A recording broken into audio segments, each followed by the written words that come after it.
Please ভিডিওগুলো যে যেখান থেকে দেখছেন একটা লাইক, একটা শেয়ার, একটা কমেন্ট করবেন, ধন্যবাদ। আর এই বাংলাদেশে তো এখন যে উপদেষ্টা রয়েছে, উপদেষ্টারা কি ওরা কি ওর মাগো ভিত্তিতে হয়েছে না ওরা অন্য জায়গাতে আসছে? এই চোদ্দ পোলা খানকির পোলারা তোর অসহায় গরিব মানুষকেও পেট্রোল আত্মি মাস কোন কারণে খানকির পুত্রা তোরা কোটি কোটি টাকা কামাইছে যে কয় মাসের মধ্যে, 8 মাসের মধ্যে, সেই টাকার হিসাব দিব কে? তোর বাপ ভাইয়াই দিব? যেই পুলিশ প্রশাসন এত বছর, এই 8-16 বছর ধরে মায়ের কাটা করে টাকাগুলো জমাইছে, তাকে ধর। যারা CNG, auto rickshaw, auto van, auto ব্যাটারিগুলো আনে বিদেশ থেকে আমদানি করে, তাকে শোরুমগুলো ভাঙ্গা গুঁড়া করে দে। কেন এই অসহায় মানুষের যারা লোন তুলছে, সরকার তো আয় পুরো তাকে ধরবো, ওই প্রশাসনেরই তো তাকে ধরবো না লোনগুলো আদায় করার জন্য। কে তাকে কয়েক হাজার কোটি টাকা দিয়ে থুইছ? এই চোদ্দ ফোলা। তাহলে অটো রিক্সা যখন ভাঙবি, যখন অটোগুলো করবি, সার্চ করবি, তাহলে টাকা দিয়ে তাকে কাছে নিয়ে আনে।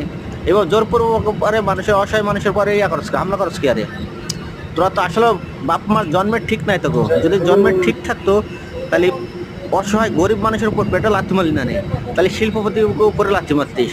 ক্যারে কোটি কোটি টাকা তারা বিজনেস চালাইতেছে, তাকে বিজনেসের তোকে চোখে পড়ে না। তোরা পারলে প্রাইভেট তুলে দে, দেশ থেকে বড় বড় গাড়িগুলো তুলে দে। তোকে প্রাইভেট কোন কাজে লাগে? তোমরা অসহায় মানুষের খুব দেখতে পারো, চোখে দেখো বাইরে। আর কেন ওরা তো গরিব, ওরা তো কিছু বলতে পারো না।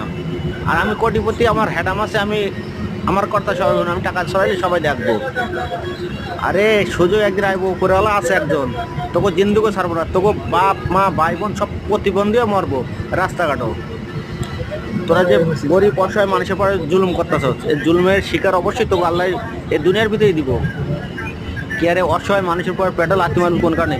তুই কি কোনো অসহায় মানুষের আজ পর্যন্ত 1 লাখ গ্রাম দিছস, 1 লাখ টাকা দিছস, কোনো লোন দিছস? বিনা স্বার্থে লোন দিছস? তাও কাছে হ্যাঁ, তাকেও গাড়ি যখন ধরবি তাকে ভাই তোমার এই গাড়ির দাম কত? যে 5 লাখ। এই না, তোমার 4 লাখ দিয়েছি, 1 লাখ তো তুমি ইনকাম করে খাইছো। টাকা দিয়ে কিনে তারপর ফেলাই দে সব কিছু। এটা রিক্সাওয়ালার কাছে নিয়ে টাকা দিয়ে কিনে তারপর ফেলাই দে। এটা ওই যে